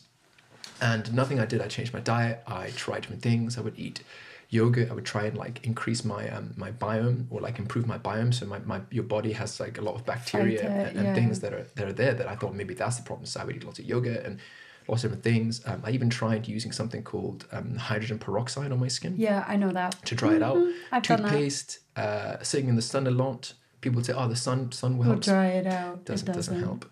I mean, some things helped. So, for example, all those things put together, they kind of helped a little bit, but didn't go away. Yeah. And some days I would write myself a little diary with numbers, and I'd say, how does it feel today out of 10? How sore does it feel? I never went below 5. Aww. So bear in mind, a 0 means no pain. 1 means slight pain. Yeah. 5 is it's very painful, and 10 is I can't move. Oh my God. I'm in constant pain. So I would try and take painkillers as well. Yeah. It didn't really help because every time I moved, I could feel the force. The pressure. And I would personally do it myself, where I would take a needle. I'd take a needle. I'd put a needle through my chin. Sometimes the needle would go. I'd be quite careful, but other times I would have to go really deep, and it would pop through into my cheek and my mouth. Oh, really? Because these are really fine needles. Bear in mind, these are the needles would come in another a pack. Fucking hell. And you would have to pull it out, and these are needles that you would use to take blood. Some of them, and some of them even smaller. Oh. So I would pop that, and then I would either wear gloves, or I would put 2 pads together. I would squeeze it out, and I would do that with my routine. I would do that twice a day. So that was really hectic, and eventually it just didn't get better. And I must have been maybe late 14s, and it was so bad. There's photos of me, and it literally looks like I'd been in a fight, because my entire face was purple and red and inflamed, and it was terrible. Imagine having a girlfriend at that time, or trying to be, I looked disgusting. I honestly looked disgusting. But what really helped me was realizing that other people were going through this as well. Yeah. Not many people were going through it in my school. I'm not going to lie, there's maybe 1 or 2. But to see online that there were people that were worse than me, it actually kind of helped. And I met a woman once. Sorry, just for a sec. Yeah, okay. I mean, it must help. I can't even imagine, because you need to feel like you have someone else in your boat. You're not alone. Yeah. Well, yeah, if it's just you, then nobody understands. No one really understood, right? Especially people who didn't get acne. And then there was a woman who I met at a pharmacy who, she was in her late 20s, and she had acne. She still had acne. And it kind of made me feel a bit better, but it also kind of made me realize it's not what I wanted. I don't want this. Yeah. I don't want to be 27 and still have this in my life. So I did something that you probably can't do here in the UK, and you probably couldn't even do in the US. I think it's banned. I pushed and I pushed and pushed, did everything I possibly could. 3 months of this, of going through everything, even putting something called Tomcat's pee, which is kind of Oh yeah, that. It's like it's actually it's like derived from cat pee. It's not actual. Was cat it pee. not? Did it help? Oh, sorry. You thought it was actual cat pee. No, Selby, I thought you meant Tom. Tom, your friend. I thought you had a friend that was called Tom, and you took Tom's cat's pee and put it on your face. If I was desperate, I probably would have done it. Just casually getting my friend's pet. No, Get because my Selby, cat's baby wrote some notes. No, so Selby wrote some notes, and like, because we were talking about this episode, and you know some of the things that Selby wanted to mention, and one of the things that he wrote was Tom's cat's pee, and I literally thought that he meant his friend Took it Tom. super literal. Yeah, and I was like, wow, I look forward to hearing that. So what is that? I'm not entirely sure. It's basically got some sort of chemical. Like pH or some sort of thing. It's more. I think it's more acidic, or maybe alkaline. I'm not sure, but it's derived from pee, or this. Maybe it's like something like ammonia or something in the pee that's meant to react with your skin, and it's a bit like toothpaste. You know, apparently they say put toothpaste on a spot and it'll dry it out. It's never helped. Like I did that when I was younger, and it never helped me. Sometimes it's helped. Some people would say lick your spots. Oh, sorry. I mean, I literally would put like spit. I tried everything. Anything. If somebody gave me a recommendation, just eat just eat basil for a week. Sure, I would do it. I would do any. You're in so much pain. You want to go away, you'll do anything. You will do anything. I was in so much pain, I was like, just kill me. I don't even think about like the pain aspect of it, because like even if I get a spot, like it is painful, like depending on where it is, if it's like near my like smile marks or something like that. But like, so it's a tiny spot. Yeah. What That's what I mean. It's like I didn't even think about the pain that comes with like severe acne. Like, so I wanted any way of getting out of it. So what I did is I went to the doctor, and I was in so much pain and just distraught. And I just said to him, and my mom just said to me, is there anything we do? Is there any drugs? Is there anything we can try? And, he said, there's something that you can't get in the West, but you can get here, just because they send a lot of stuff to Africa that they wouldn't put anywhere else, just because, it's a secondary market. So they sent something over called Reaccutane, and it has and that was like a pill form. And it's this particular chemical makeup or compound that dries it stops your pores from excreting oils, and therefore your body, I think this is, and bear in mind, like I'm not a chemist or a biologist, but I'm just trying to say as much as that I gained from my research around it at the time, and I probably should do more research on it now because it has a long-term health impact. So it stops your body from excreting these oils, and because of that, your pores are not going to retain all this dirt. So the idea was that your acne or your spots are essentially just, the way that I found, the closest that I could get to it without becoming a specialist in skin, was that your pores are just like they're basically porous material, which means they've got little holes in them, and that's how your skin breathes. That's you need your pores to function, and it's kind of like your largest organ is your skin, right? Yeah. So it needs to breathe, and it's kind of constantly doing this. And there are these little pores, kind of look like teardrops in your skin, and there's a little bit of oil in there. It kind of protects you, so it gathers any dirt there, and then it excretes that. And if you've got a lot of dirt and a lot of oil build up, it then becomes a spot. Yeah. And then acne was where your body is overproducing this oil. Yeah. There's too much of it, or it's not there's too much of it, but there's the way that it's interacting with the outside world. It's just retaining all this dirt right under the skin. And that's one of the theories, and there's lots of different reasons why. So he was like, well, you can just take this thing. It's quite dangerous. So here are the side effects. Depression, suicidal thoughts, all of those things, plus drying out your skin. It's not very good for your liver because I don't know what sort of chemical reaction went on in my body, but it's really meant to be really bad for your liver. And I was at like 14, 15, where I was just learning about drinking. Yeah. And that's all I wanted to do. I wanted to have fun with my friends. I wanted to be a teenager. I just wanted to have fun. And I didn't want to think about this thing. So I started taking these pills. And apparently you're only meant to have 11,000 milligrams in your lifetime. Which sounds like a lot if each pill is like anywhere between 10 to 25 milligrams per pill. And I was taking one a day at some point. So you think, oh, that's quite a lot, 11,000. You know, you need a lot. You need to get through quite a lot before you are even close. You know, it's quite a few. Anyway, I started out on a low dose, and you know, kind of helped ever so slightly, but didn't fully. And then I doubled the dose, and then we were on like 50 milligrams, or I think around about there. A day. So, you know, started low dose and eventually went up. And as I went up the dose, it actually started to work. It really hurt. So my face was constantly because does it dry. purge like as well? Do you go through like a purging stage? Listen, I wouldn't describe it as purging. Okay. Your body, remember, this is not... Your body doesn't just push stuff out and then it just doesn't explode with pus or something. It doesn't know how to work. It's like your body just starts to eat all the stuff that's there already. Yeah. So it just disappeared. As in it would just slowly just get smaller and smaller and smaller. So my body had found a way to digest this or to remove it from my skin.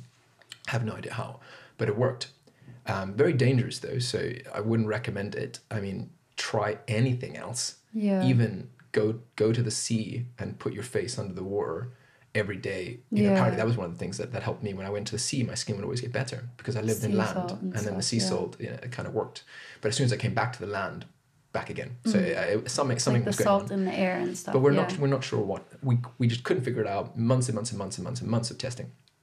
Anyway, so started taking this. After about 3 months in of doing the double dose, the extra dose, I got better. So I was about 15. Sure, my face was not. My face was sore. I still had the scars. You know, I still have scars on the side of my face now if you look at it. But yeah, it got better. However, I had to stay on it because if I went off it, it would come back. It would come back. Yeah. Instantly. And you can't drink alcohol at all. I mean, I did. I'm not gonna lie, I did. Yeah. So that didn't help. But I had some challenges with my liver. Not severe enough for it to be like hospitalized, but I did feel problems. I felt certain issues when I was drinking. I felt a bit sick and certain things.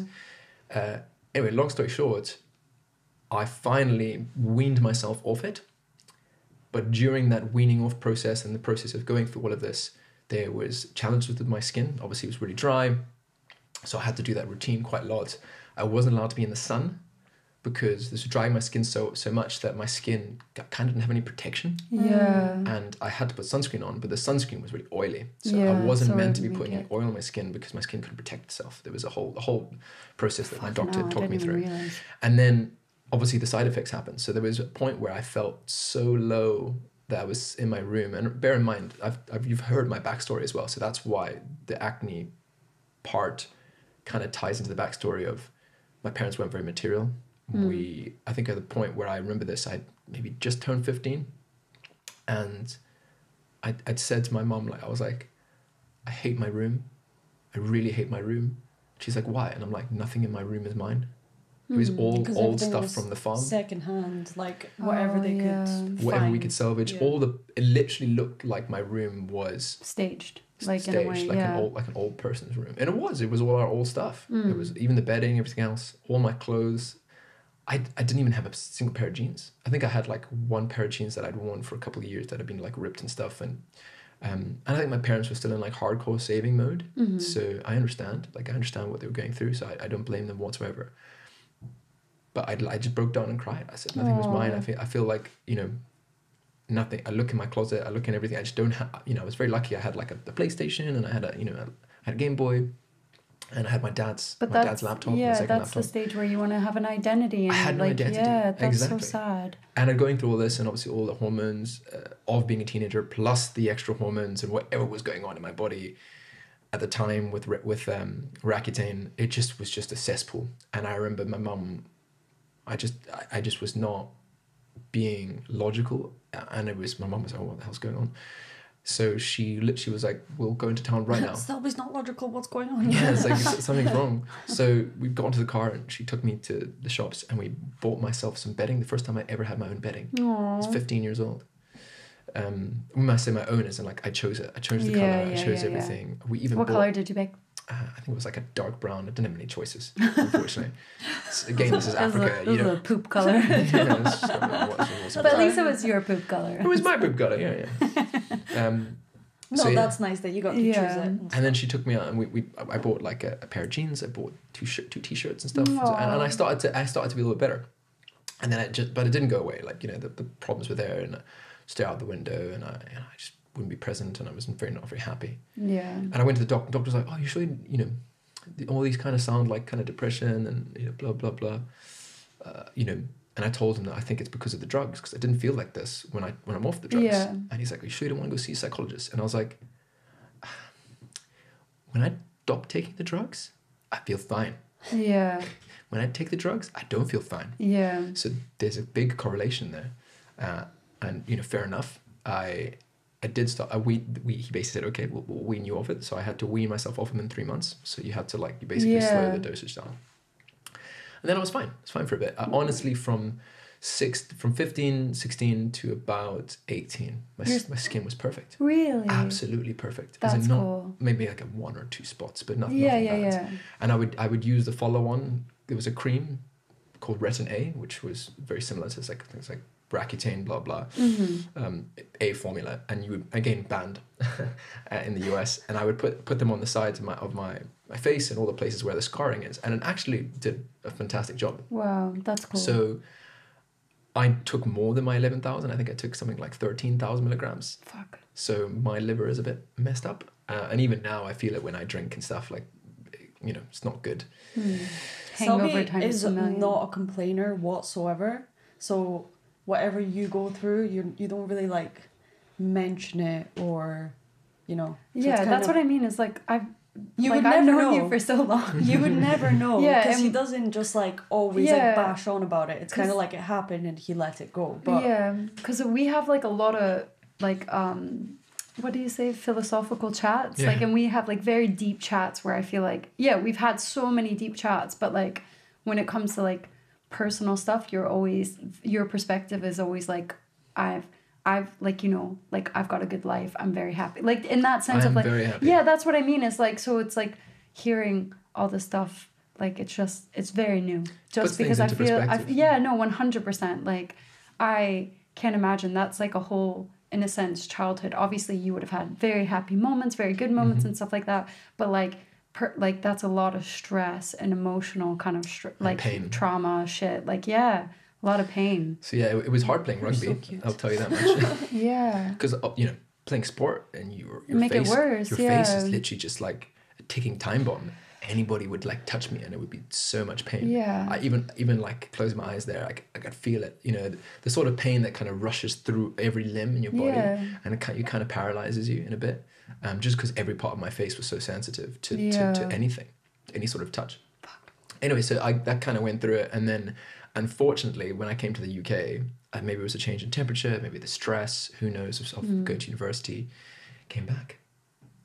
It came back. Damn, after taking all that after all those years, not that but my routine still weird stress as well, weird correlation. Yeah, that's what I mean, is maybe it was because obviously being a teenager, in the beginning stage of being a teenager, obviously hormones and stuff like that will change, and that could be a huge factor, but from moving and then it coming back, surely that's correlation with stress too. I mean, it could be anything. I'm not a fucking doctor. It could also be environment, because so what is Africa like? Is it quite very dusty? Is it dusty, humid, hot? So there you go, sunny. Hot and humid and sunny, and then you moved from. Then I find that odd that you went from Zambia, you traveled to France, and France would have been colder, less humid, completely different sort of environment, and I wonder whether that triggered. But I don't know if it started beforehand, then fair. Yeah, I think it definitely started beforehand. It didn't start in France. You just didn't notice. In France was the first time I probably noticed it, because I was around girls and we were away from home, and I started to kind of, when you start to like people, and get it's different. Insecure, There's a whole loads of things that happen. And also that is just because it also reminded me of when my friend moved to China. Her entire life she always had really good skin, never a spot. She moved to China and she had ridiculous acne. Really? To the kind of the way Selby's describing it, so bad that she literally couldn't do anything. She got depressed from. She had to she said that she literally went and spent all her money on skincare trying to fix it, and nothing helped. Yep.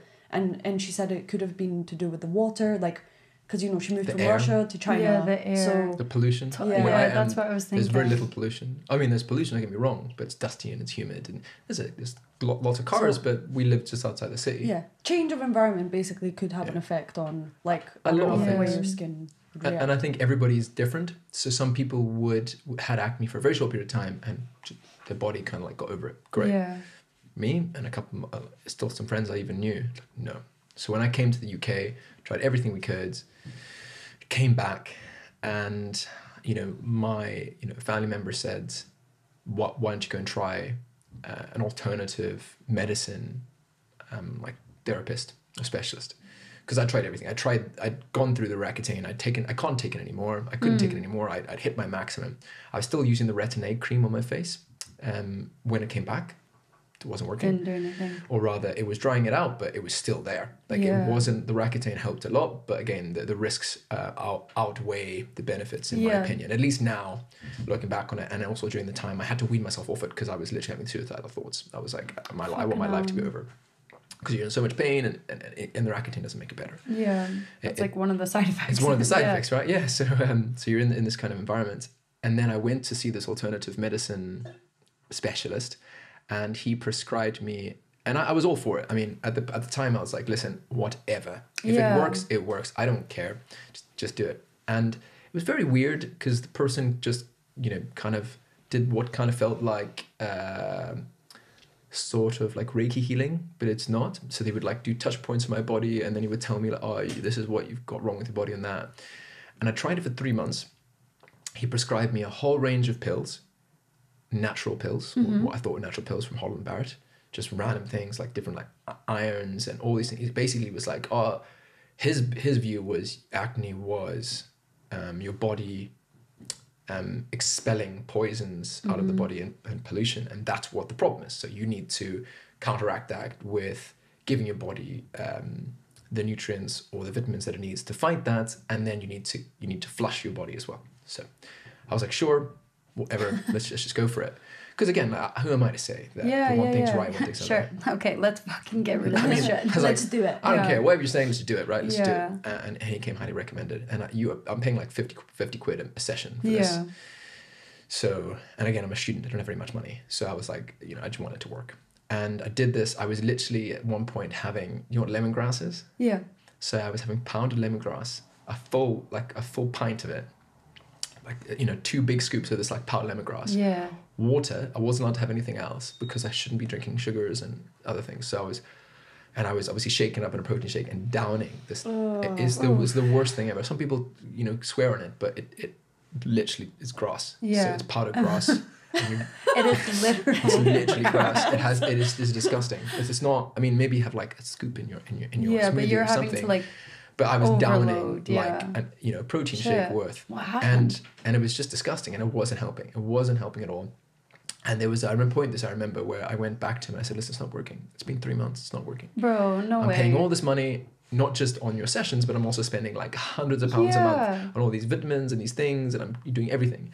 And eventually, what happened was I said, listen, I'm done. I'm just done. I don't care anymore.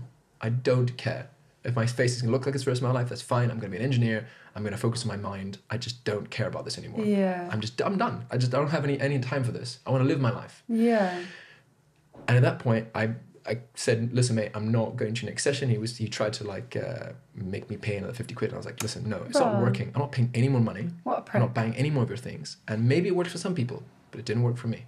And you did nothing else to change my diet or anything. You literally just kept telling me to do this. And I'm not going to wait a year for this to happen when there's no benefit. Cash your checks and I'm not reaping it after 3 months. No, thank you. Yeah, and maybe if it was like a program and they controlled the things, maybe it would have worked. Who knows? But it didn't work. So what I did was I said, I'm done with this.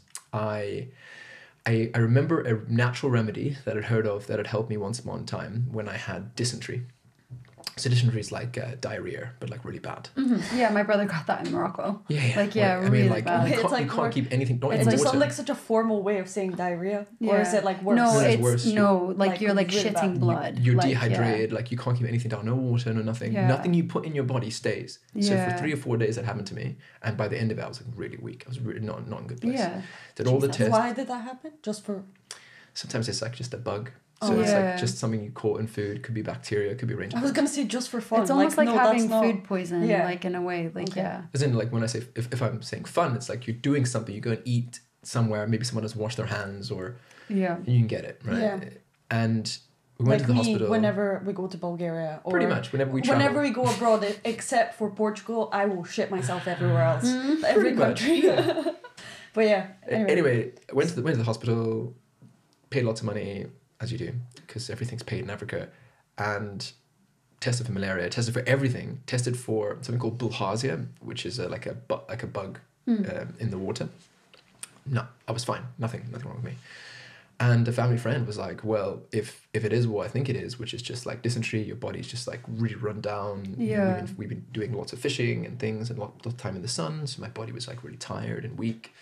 And she was like, maybe there's just a poison in your body and you need some way to kind of absorb it. So they prescribed me, or the family friend said, why don't you take some charcoal tablets? Because charcoal is a natural... they use it to get rid of poison. Yep. Selby constantly tries to give me charcoal tablets if I don't feel well. Honestly. This is where it stems from. So I took the charcoal tablets, and within 2 days I was better. So you took this for your acne then? So then what happened was I was like, I'm really just... I have nothing left to lose. I have nothing left to try. Why don't I try something that actually makes logical sense for me? It absorbs poisons. Great.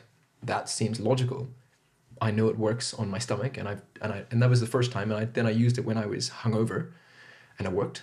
Whoa. Like maybe it's placebo, who knows? But then again, 50% placebo. I'm happy with that. I'm like, so placebo means it's working. It means it's working, yes.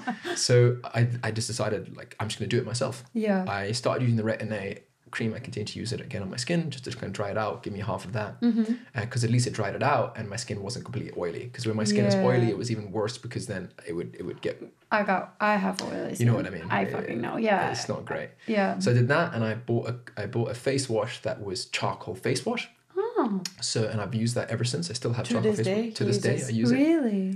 Because if I mess around with face washes too much, my skin triggers. It doesn't get as bad. That's what you were saying about skincare early. Okay, no. This makes sense. Everything makes sense. So I have a full skincare routine even to this day. Yeah. The most important thing that I do is I don't touch my face. Yeah, I'm like that. You'll see me doing this. I don't touch with my fingertips. I always touch with the back of my hand. Yeah. Like I'll always, unless like I'm really itchy, will I ever touch my fingertips. Yeah. Keep my hands really clean. Obviously, keep your house clean. Wash your towels once a week at least. Yeah. Wash your bedding once a week at least, please. of course. Yeah. But then I would still, every day, I will use a charcoal face wash on my skin. That's it. Nothing else. I will, pat my face dry if possible. Yeah. Rather than, sometimes I forget. And I will always give my skin some moisture afterwards. So after that, I'll do just a very simple moisturizer. And that's pretty much it. And then it helped. It helps, yeah. Whenever you were 19, that helped. That helped. And my first semester at university was just a terrible. I'm just going to use the word shit show because it was. I hated it. I hated it. Just because of my skin. And then my second semester, I think maybe around like February time, around my birthday, well, March, I don't know, whenever it was, it just started to kind of get better. And then my skin and I was in that routine, and it just went away completely again. That's and then never came back. So I, so you went through that lemongrass journey, and then you went to him and you were like, okay, I'm not going to take this anymore. And then you decided to start, like you went back home for a bit. Was it on holiday? I didn't go back home. No, he didn't go back home. That first Christmas I stayed with Also, you remembered friends. about the charcoal tablets. I just remembered. I just was like, I need to try something, and I want to try something that actually makes logical sense. It's my own decision. I don't want it to be more drugs, because I knew what that did to me. I didn't want to go to some alternative medicine or healer, because I tried that. And I also tried it back home in Zambia, and again, it didn't work, because they were just they just prescribed me lots of random stuff. And it was not customized. It was not to me. It was like, oh, well, your body needs like these 12, pills with iron and magnesium, and fair enough, it's true. I don't disagree. Like, your body needs a lot of these things, but don't just give me a whole. You did no tests. You know nothing about me. You just went, poof. Here's a list of things you should put in your body. You should put in your body, not dosage, not like, oh, you should put this much of this much of that. It was just go for it. Yeah, just a Wild West. And I think that's my only problem with, let's say, some alternative medicines. It is a Wild West. People are not doing trials and tests because the fundamentals are always there. The fundamentals are the behind the scenes, the chemicals that your body interacts with, 100%. The way you dispense it, or the way it was dispensed to me, was like the Wild West. It was like spray and pray. It was like, let's see what happens. And I was like, you can't do that to me. It's not fair because I'm in constant pain. Yeah. So when I took control of my own life and was like, I'm done. I just, whether it works or not, I'm just going to do my thing. The mindset as well would have almost been a bit more helpful, because like it would have been like, I'm taking control, and like when you feel like you have control over something, especially your own skin and stuff like that, you're not like waiting for someone to hand out like an all kind of solution. Then it definitely would have helped mentally. You'd be like, I'm taking control, I'm making decisions for myself. That's crazy. I'm so happy it worked, obviously. Me too. But like, yeah, I'm very happy. Because I mean, I'll say it on here as well. Like, I remember we were doing like a photo shoot, and then you had mentioned, you were like saying something about all my scars, and I was like, what scars? Like literally, you can't see anything. And then you kind of mentioned, I had really bad acne, and I was like, really? Like, because you cannot see it. Like, I even mentioned to Brody, I was like, did you notice that Selby has acne scars? Because I've never. He was like, no. He was like, he had acne, and I was like, yeah. I had no idea until you told me. Literally, like. It's good then. Yeah. But I'm always so cautious. But, like, you know.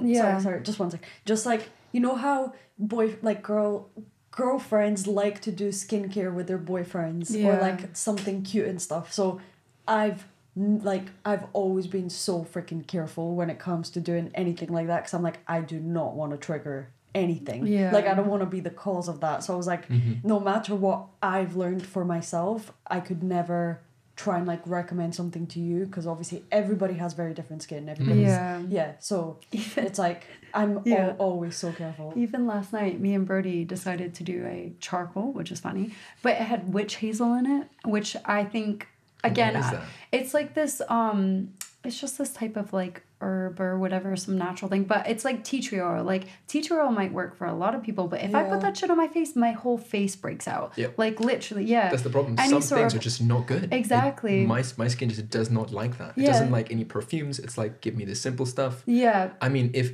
my best skin before this, let's be really quick, when I would go to the sea, I would not wash, as in I would wash my hair every couple of days, but I wouldn't wash my face. Being in the sea and being by the ocean, it's like healing. It literally healed me. I mean, whenever I went to the sea, my skin was the best it had ever been, because there was a year that it was really bad, but that was like the height of my acne. But the rest of the time, I felt like it really helped a lot. That's cool. Because I was away from the pollution. I was in the middle of nowhere. There's no pollution. It was really chill. Lots of sunshine. And I didn't put anything on my skin. Nothing. Yeah, that's nice. Actually, it still works, because whenever Selby like exercises, not excessively, but if you get like if he gets sweat on his back, he still gets like acne, so like acne on his back, and not as bad, by the way. Not as bad as it used to be. That's okay. I don't mind. No, but like it's not that bad. And then when we went camping and we were by the seaside, literally when you were in the water, like they all just went away, dried up. It was like clear. You're obviously a fish. Back. But it only takes like a day or two. It's as if my body knows, it remembers. You need to live by the sea. Exactly. I'm the same though. Like, even Atticus, like whenever he had like really bad skin, like whenever he was younger, it's because he was allergic to like lactose, and it really made it flare up. He had like red patches when he was wee, and like wee bumps and stuff, like when he was really, really tiny. And then when I stopped having like dairy and stuff, it went away, like for him, because like I was breastfeeding him. And when we went to Spain, I think the change in environment kind of like flared it up, and then he got a cold on top of it. But then I went and dunked him in the sea, like he was like maybe like 6 or 8 months, I can't really remember, and I just held him. And kids don't hold their breath if you dunk them under, and I just dunked them under, and then it all cleared up. His cold went away, like everything was just like better. And we were somebody with salt, because salt at the end of the day is sodium Na thing. Anyway, so salt is made up of certain chemicals that your body actually needs. So salt is what we call it, but chemically salt is made of something, things like sodium chloride or something like that. And that is what makes up what we think of as sea salt. Yeah. Or I think it is. And again, some smarter person than myself or more knowledgeable chemist will tell you how and why. But we need it in our body. The same way we need calcium, the same way that fluoride in our water helps our teeth. Even though maybe it's not perfect, human beings shouldn't live as long as we do, but we've extended our life by giving ourselves a better, healthy lifestyle. Mm-hmm. We probably need to include some of those things in our body and our skin routine. Yeah. But again, I just don't have the skills or the time to go and do that kind of 10-year experiment to then know if it's the right thing to do. Yeah. And I just don't want to do it on myself anymore. I've had way too many experiences with acne. So I mean, you I'm literally very did do an experiment on yourself for like 7 years or some shit. Like, that's insane. I tried a lot of things. Don't try the lemongrass unless you like the taste of it. It will ruin the taste of it after a while. It will, yeah. Oof. Yeah, and it didn't even help you. So it's like, what the fuck? I'd be reaching. But it may help someone. It may help that's someone. what I mean. So maybe I should just write a list of all the 110 things I tried. I'm literally going to go and buy charcoal tablets now. I love it. Whenever I feel unwell, I just pop a couple of charcoal tablets. Because it it's does been work. used for like centuries. Like Thousands of it's been, years. that's what I'm saying. Like it's like a natural, like I'll even read stories about like, people using it for like poison, like certain type of poisons. If you get charcoal in your system quick enough, like if you've been poisoned from something, it literally will help you survive. It absorbs things. It's amazing. Like, so it's crazy because I know it makes it almost less crazy when you hear stories about pregnant women craving eating charcoal, which I've met someone who said that they literally could not stop craving to eat like charcoal, like literally, like mouth black and everything. Like, they actually did it. Yeah, because when you have a craving when you're pregnant, it's different. It's like an obsession. Like you need it. Like it's like you are addicted to that thing that you're like. I had a peanut butter sandwich every single night for like a month straight. Like I had to have a peanut butter sandwich. Like but it's like I obviously like all this like obviously needed it, and now he loves peanut butter. So. But yeah, like I couldn't eat mushrooms like when I was pregnant. Like I literally wanted to vomit like anytime I smelt them cooking or anything. And again, he hates mushrooms. He hates mushrooms. Like it makes him like bulk. Like But my mom actually went to a doctor once because I was eating really weird things or things that she wasn't expecting me to eat as a child. Yeah, like rocks. Like rocks. Like kids used to eat rocks. I mean, like it was. I'm not sure if that's good. But like it's like a mineral deficiency, and now he takes like vitamins for minerals because like he gets really hyper. Like he gets really hyper, which is like a sign of a mineral deficiency. So yeah. Pretty much. Yeah. That's what the doctor said to my mum. The doctor said, listen, we don't know enough about the body, like enough to say exactly what your son needs. Yeah. If your son wants salty things, give him salty things. Yeah. If your son is craving for meat, give him meat. Yeah. If your son is craving for carrots and he wants to eat carrots, just give him as many carrots as he needs. Yeah. He obviously needs something from that thing. Yep. Sweets are different because sugar is just our body's way of saying, hey, this is lots of energy. This is lots of calories. You might as well consume these. Yeah, it's also like a drug. Addictive, like sugar is a drug. Like it is like it's just as addictive as cocaine, they say. Yeah, that's they say. Who says? No, I'm just kidding. The researchers, the scientists. They explained on Netflix. Yeah, because I'm not saying I'm saying it. I heard it somewhere. Yeah. I mean the ether.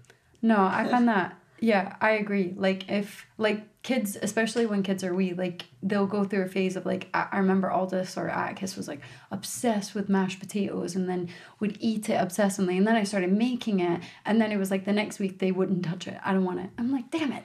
They needed something. Yeah, something from it. And now they want something else. That's why if I crave something besides like sugars and shit, if I crave something like to eat something, I'm like I need that. Like I'm gonna eat it. Like intuitive eating is important. Yes, like, I think you can only do intuitive eating if you grow up the way we described, like with your mom feeding you healthy fruit, vegetables, and then your body literally starts craving whatever you need. Yeah, I've been craving fish. Me too. Yeah. I always crave fish. Don't know why. Same. But maybe that's more of the story. Guys. That's true. Yeah. I need the toilet. I think it's time to end this episode. It's true. Get some fish. I'm not gonna lie, my stomach has been growling so much. Girl, you need some food. Okay, well I think chocolate tablets and fish anymore. And ginger charcoal biscuits. tablets. Yeah, Charcoal tablets and fish. Yeah. Woo! With some ginger biscuits on the side. Yeah, well, and obviously we're all besties here, so that's why we could probably talk for forever. True. But, no, this has been really like It's been fun, yeah. nice, enlightening. Selby. Thank you so much for My sharing. pleasure. I feel like Thank I you for know you. listening. I know you so well, but now I know you even more weller, No, I think that even I think deeper. it describes like, you know, Selby. No, All yeah. of this describes like all the stuff that he went through and why he might behave in the way that he does now. You know, I think, yeah. People can Makes be you so understand. quick to judge as well and being like, okay, so I feel like what I've learned from this podcast as well is being like, what people constantly do is just try to push their own expectations that they hold themselves to. So like, and they try to like push that onto other people, and then they get angry or upset whenever people don't behave in the way behave in the way that they would behave or they expect someone to behave. And it's like, you literally have no idea what someone's been through, what someone's experienced, how their mind works, how their emotional kind of levels work, and what levels make them feel safe and comfortable. Yeah. And it's like really not okay for someone to hold you accountable to an expectations that you hold yourself to, or like anything like that. So it's like I could say in the sense of like, oh, Selby's very logical, so maybe I don't get along with Selby because I'm not very logical. But it's like, are you just being friends with yourself? Do you want just friends that are just yourself? Are you being friends with the person that's actually in front of you? Like, yeah, that's what I mean is like, yeah, that's what I've learned so far, and it's been really, really cool just being able to like hear people's stories and then just being able to understand on a deeper level, rather than it's like, oh, Selby was just born logical and that's just how he is. You are the way you are because of how you've been made. How you like what you've been through, like, and everything. And I just think like it's a really special moment being able to share all these stories and experiences with people. So thank you. Thank you guys. No, thanks so much. That was really nice. Yeah, I think you said last time people get a plug at the end or something. Yeah, plug yourself. So I don't want to do a plug for myself. That. That's so cute. They get a plug. They get a plug of some sort. So my plug is not for myself, because I don't feel like I need it or I want it at this point in time. My plug is for those people out there who actually have acne or are going through a really difficult time in your life, a stressful time in your life, whether it's your skin that's flaring up or your body, maybe you're a bit overweight or not hitting your goals, or whether you're not achieving your university or your school grades to the best of your ability, or whatever you is kind of stopping you. And especially when it's your skin or something that you can't actually change, that it's not your fault, and that one day it will get better. If you keep... You're very deeply looking into their eyes. I just assume that's where people will be looking. So yeah, I would say that it will get better. As hard as it seems right now, and as difficult as your situation may be, that in the end it will always work out. Maybe not the way that you thought it would, at least it didn't for me, but in the end it will work out, and you will be happy. But you need to be, I guess, ready to accept that what's happening to you is actually happening to other people out there. And that this podcast, especially for me, has been really enjoyable, because not only have I been able to tell my story, but the questions that you've asked me, and the questions that I guess the viewers will get to see and get to listen to have opened up my eyes to some things, and hopefully will open up their eyes to their own challenges and other people around them. Because one of my favorite quotes is at a cafe that we always walk past, and it's that there's other people out there who are going through or have gone through things that they don't talk about. Yeah, that's so true. And there are a lot of people out there just like us who've had problems with their skin or their weight or moving home or some crazy thing happened to them, like a political instability in their country. But we're here, we're still alive, still having fun, and I'm not gonna lie, I'm very happy. I mean, regardless of what happened to us in the past, I'm very, very happy. True that. So thank you guys for hosting this podcast and letting us share our stories. Thanks. Thank you for being here. Thank you for sharing Thanks your story. for that. Like, Thank literally. you for being open to being here and actually sharing your story. Because, a lot of people go through a lot of shitty things and they keep it to themselves. But we're all human. We all have experiences and we all go through something. So, it's important to share it. because how else are people going to learn that they're not alone? Yeah. Indeed. Like, I've known you, again, for like 5 years, and I didn't know like half of all of this that we've talked about. So even if you've known someone for so long, like, just ask them focus, questions. Focus on creating a safe space to make them feel comfortable to open up, because then you might understand someone a bit better, so you can appreciate their personality and the way they are. You can learn something from everyone. And open up also. Yeah. So like from both sides, it's kind of like, you know, ask your friends questions and you open up to those friends, because they want to hear what you have to say, hopefully. And if they don't, fuck them. Yeah, and actually that's the thing. If they're shit when you're actually trying to open up and share something, that is a fucking red flag. Yeah. Run. Get like out. even if you only have one friend and they're a dickhead, it's not worth it. They're not a friend then. You will find people that are like-minded and that want to spend They time care with you about and you. that actually want to hear what you have to say. It only happens when you say no first. When you say no to the person who's shit, then only then can you attract the right people to replace that like spot in your life in the way. But also treat yourself in your head as you would a friend. Yeah. That's one of the hardest things for me as I got older. Like, I used to be really lonely, especially when I was at university. And I was constantly searching. I think we spoke about this in the relationships podcast, which was actually really, really good fun. And I learned so much just from being a part of that. But I was really, really lonely. And it was one of the reasons why I, you know, was so keen on finding a lover or a partner or a girlfriend or whatever. A lover. Because, you know, you're filling this hole, right? You're filling this hole in your heart or in your life where you want to spend your time with somebody.